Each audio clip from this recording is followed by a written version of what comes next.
एक दोहरा चरित्र चिराग पासवान का है, यह भेद खुल चुका है। चिराग पासवान बोलते हैं कि नीतीश कुमार जी की नीतियों से मेरा विरोध है।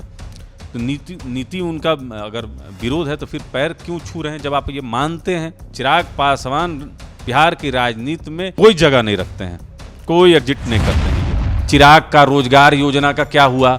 अभी तक कितने युवाओं को इस योजना के माध्यम से आपने रोजगार उपलब्ध कराया है? आप चुनाव हारेंगे, मैं ये दावे के साथ कहता हूं कि जब आपको अवसर मिला आप विकास नहीं कर पाए तो आप कहीं भी किसी भी लोकसभा क्षेत्र से आप जीत नहीं सकते। कि चिराग पासवान एक तरफ तो माननीय प्रधानमंत्री जी का गुणगान करते हैं और दूसरी तरफ वही जाके जहां भारतीय जनता पार्टी जिस इफ्तार का बहिष्कार करती है वहां जाकर आप बिरयानी खाते हैं। पहले कहते थे कि मैं बूढ़ा हो जाऊंगा मगर जमुई को कभी छोड़कर नहीं जाऊंगा। आज जमुई जाने से, अपने लोकसभा क्षेत्र जाने से इतना घबराहट क्यों है? एक महान फेसबुकिया नेता, बल्कि नेता ही नहीं, एक फ्लॉप अभिनेता जो पार्ट टाइम नेता और फुल टाइम एक्टर है, मैं चिराग पासवान की बात कर रहा हूं। बिहार की राजनीति से चिराग पासवान इन दिनों लापता हो गए हैं। ऐसा हम इसलिए कह रहे हैं क्योंकि इस वक्त बिहार में कई ज्वलंत मुद्दे हैं। जहरीली शराब से मौत हो, अतीक के लेकर सियासत हो, राजनीतिक गहमागहमी है। इन सब के बीच लोग पूछ रहे हैं कि आखिर चिराग पासवान गए कहां? चिराग पासवान चुप क्यों है? मेरी जानकारी के अनुसार चिराग पासवान इस वक्त दुबई में है। कई तस्वीरें वहां से आ रही हैं जो उनके समर्थक लगातार शेयर कर रहे हैं। और यह सवाल इसलिए भी क्योंकि चिराग पासवान को उनकी पार्टी को लोग भावी मुख्यमंत्री उम्मीदवार के तौर पर प्रोजेक्ट करते हैं। युवा नेता है, नो डाउट, लेकिन लोग पूछ रहे हैं कि भाई इतने सारे मुद्दे हैं, गए तो गए कहां? मेरे साथ इस वक्त राष्ट्रीय लोजपा के प्रदेश प्रवक्ता चंदन सिंह हैं। चिराग पासवान लापता हो गए, इस तरह की बातें सोशल मीडिया पर अब कही जा रही है। देखिए, अब ये तो उनकी पार्टी के लोग बताएंगे, लेकिन बिरजू जी मैं आपको बता दूं कि मेरी नज़र में एक महान फेसबुकिया नेता, बल्कि नेता ही नहीं, एक फ्लॉप अभिनेता जो पार्ट टाइम नेता और फुल टाइम एक्टर है, मैं चिराग पासवान की बात कर रहा हूं। मतलब आप समझ लीजिए कि जमुई जाने में अब चिराग पासवान इतना घबरा रहे हैं कि पहले कहते थे कि मैं बूढ़ा हो जाऊंगा मगर जमुई को कभी छोड़कर नहीं जाऊंगा। आज जमुई जाने से, अपने लोकसभा क्षेत्र जाने से इतना घबराहट क्यों है? हाथ पैर क्यों आपके फूल जा रहे हैं? चुनाव लड़ने लायक सीट की अब आप जुगत में लगे हुए हैं। अगर पार्लियामेंट में बिरजू जी आप देख लीजिए तो महज 19% संसद सत्र में ये भाग लिए हैं।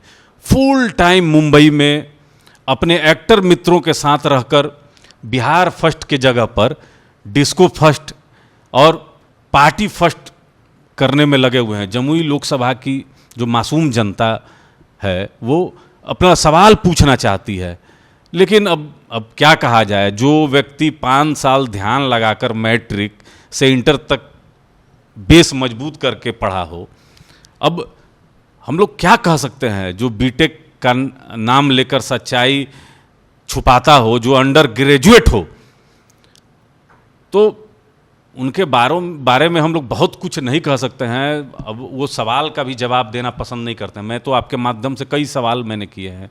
पहले तो आप बता दीजिए कि युवा आयोग का क्या हुआ, जो आपने एक नारा दिया था, माननीय मुख्यमंत्री जी को पत्र लिखा, लेकिन ऊपर में आप कुछ नहीं किए। अगर राष्ट्रीय स्तर पर देखा जाए तो कई नेताओं से आप मिल सकते थे। दूसरा, चिराग का रोजगार योजना का क्या हुआ? अभी तक कितने युवाओं को इस योजना के माध्यम से आपने रोजगार उपलब्ध कराया है, ये बता दीजिए। जमुई को सूखे से जो जल की समस्या का निदान का विषय था, उसका क्या हुआ? उसके बारे में आप नहीं बता पा रहे हैं। जो बरनार जलाशय योजना का विषय था, उसके बारे में आप कुछ नहीं कह पा रहे हैं। भगवान महावीर की धरती जमुई को अंतर्राष्ट्रीय पर्यटन स्थल बनाने और का बात था, वो भी आपका हवाई साबित हो रहा है। और वैदिक विद्यालय के स्थापना और इसमें बच्चों को वेद शास्त्र सिखाने की बात थी, आपने सार्वजनिक रूप से आपने कहा था, क्या हुआ उसका? कुछ बता नहीं पा रहे हैं। देखिए, चकाई विधानसभा की जो घोषित रेल परियोजना है झाझा सोनो बटिया, जहां 496 करोड़ की ये योजना थी, इसका क्या हुआ? क्योंकि आप तो भाई एक सांसद हैं, आप रेल मंत्री से पूछ सकते हैं, आप मिल सकते हैं, लेकिन आप तो अपने हवा महल में सोए हुए रहते हैं, कुछ पता नहीं चलता है कि क्या कर रहे हैं। कृषि जल संसाधन विकास में जमुई को सबसे आगे बनाने का वादा आप किए थे, आज जमुई उस वायदे पर कहाँ है, आपको बताना चाहिए चिराग जी।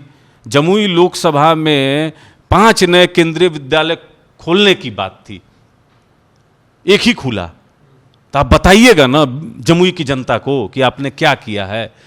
तो ये फेसबुक पर चेहरा चमकाने और दुबई जाके जो आप झिंगा लाला कर रहे हैं, इससे काम चलेगा? अपने एक सवाल है चंदन जी, आपने कहा कि जमुई वो जाने से डर रहे हैं, तो अब तो उनके पार्टी के प्रदेश अध्यक्ष ने स्पष्ट कर दिया कि भाई वो हाजीपुर से चुनाव लड़ेंगे, जहां से आपके नेता हैं। अब आपके नेता का टिकट भी कट सकता है अगर चिराग पासवान अड़ गए तो। बिरजू जी, जब आपको 10 साल अवसर मिले जमुई लोकसभा को जमुई को फर्स्ट बनाने के लिए, और वहां लगातार आप फ्लॉप साबित होते रहे। 19% मैंने बताया कि संसद का जब सत्र चलता है तो चिराग पासवान की उपस्थिति महज 19% है। तो जो देश की सबसे बड़ी पंचायत है, वहाँ पर आपको अवसर मिलता है कि अपने लोकसभा क्षेत्र की जो समस्याएं हैं उनको आप उठा सकते हैं, सवाल पूछ सकते हैं।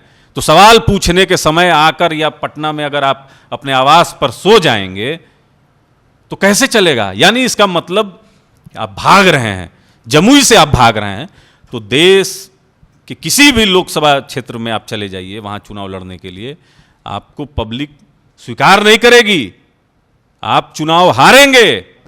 मैं ये दावे के साथ कहता हूं कि जब आपको अवसर मिला, आप विकास नहीं कर पाए, तो आप कहीं भी किसी भी लोकसभा क्षेत्र से आप जीत नहीं सकते हैं। एक अंतिम सवाल हम ले लेते हैं आपसे। इन दिनों अमित शाह से मुलाकात का सिलसिला जारी है, जीतन मांझी मुलाकात करते हैं, उनका बयान इस बात के प्रमाण है कि वो सब कुछ ठीक नहीं चल रहा महागठबंधन जीतन मांझी के परिप्रेक्ष्य में।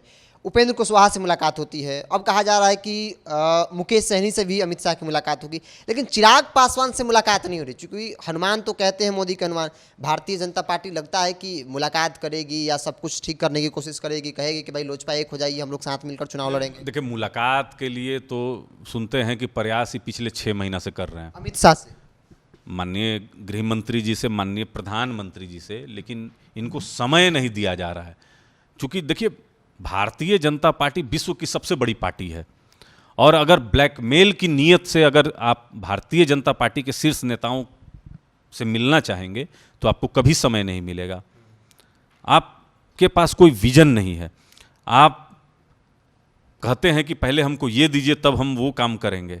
तो ऐसे राजनीति नहीं होता है। और पता है भारतीय जनता पार्टी को भी कि चिराग पासवान एक तरफ तो माननीय प्रधानमंत्री जी का गुणगान करते हैं, और दूसरी तरफ वही जाके जहां भारतीय जनता पार्टी जिस इफ्तार का बहिष्कार करती है, वहां जाकर आप बिरयानी खाते हैं। तो मुंह में राम और बगल में छुरी, ये नहीं चलेगा। ये जो एक दोहरा चरित्र चिराग पासवान का है, यह भेद खुल चुका है कि इनके अनुज जो हैं, इनके छोटे भाई तेजस्वी प्रसाद यादव हैं, इनके राजनीतिक अभिभावक और सलाहकार आदरणीय लालू प्रसाद यादव हैं। तो ये तो एक ऐसा पॉलिटिक्स कर रहे हैं जिसको भारतीय जनता पार्टी बहुत भली भांति समझ रही है। बिरजू जी, आने वाले समय में आप देखिएगा कि ये महागठबंधन के सहयोगी होंगे, और कहीं ना कहीं ये लोग आपस में कोई ना कोई खिचड़ी पक रही है। जमुई की जनता इनके सच को जान चुकी है, और हमको लगता है बिहार की भी जनता बहुत जल्द जान जाएगी। क्योंकि ये एक कहा जाता है कि एक जो कहा जाता है, जो एक्टर का एक लाइफ होता है, वो है, नेता वाला नहीं है गुण। मैं कितनी बार आपके माध्यम से कह चुका हूं कि राजनीतिक समझ शून्य है चिराग पासवान का। आपने कहा कि लालू प्रसाद यादव, तेजस्वी यादव, तो ये व्यक्तिगत संबंध नेताओं के होते हैं एक दूसरे से, भाई विरोधी भी है तो व्यक्तिगत अच्छे हैं, विचारों का विरोध है। नहीं, व्यक्तिगत संबंध तो भारतीय जनता पार्टी के भी अच्छे थे, क्यों नहीं गए इफ्तार में? एक तरफ राज्य में आपका आग लगा हुआ है, दंगे हो रहे हैं, और दूसरी तरफ आप बिरयानी खा रहे हैं। ये तो एक अलग चीज है ना। चिराग पासवान बोलते हैं कि नीतीश कुमार जी की नीतियों से मेरा विरोध है। तो नीति उनका अगर विरोध है तो फिर पैर क्यों छू रहे हैं, जब आप ये मानते हैं कि बिहार में जितने भी अपराध हैं नीतीश कुमार के गलत शासन की वजह से हैं, तो फिर उन्हीं के पैर में जाके आप क्यों शरण ले रहे हैं, गिर जा रहे हैं? तो तेजस्वी प्रसाद यादव हों या लालू प्रसाद यादव हों, क्या भ्रष्टाचार के इन पर केस नहीं है बिरजू जी? तो एक भ्रष्टाचारी अगर आपके अभिभावक हो जाते हैं, आप राजनीतिक सलाहकार हो जाते हैं, तो फिर आप समझ सकते हैं कि उनकी मानसिकता किस प्रकार की है। हम लोग को बहुत ज़्यादा बोलने की ज़रूरत नहीं है, मैं बोलना नहीं चाहता हूँ। चिराग पासवान बिहार की राजनीति में कोई जगह नहीं रखते हैं, कोई एग्जिट नहीं करते हैं। ये चिराग पासवान इन दिनों राजनीति में सक्रिय नहीं है, ऐसा हम कह सकते हैं। इसीलिए हमने कहा कि लापता हो गए हैं, वो दुबई घूम रहे हैं। लेकिन यहाँ भी कई सवाल पूछे जा रहे हैं, सोशल मीडिया हो, नेता हो। अब तो चाचा की पार्टी एक के बाद एक कई सवाल पूछ रही है, और पूछ रही है कि जो आपने घोषणा किया था उसका क्या हुआ। एक के बाद दर्जनों ऐसी बातें हैं जो चिराग पासवान ने अपने क्षेत्र की जनता और बिहार के लोगों से वादा किया था, उसका क्या हुआ। एक एक पॉइंट पर हमने बातचीत की। चंदन सिंह ने बाकायदा पूरा लिस्ट अपनी मौखिक तौर पर उन्होंने बता दिया। चिराग पासवान से पूछा भी कि उसके बारे में कुछ बताइए कि जो आपने कहा था वो कितना पूरा हुआ और कितना प्रोसेस में है। इसको हम इतना ही देखते हैं। टॉप। नमस्कार।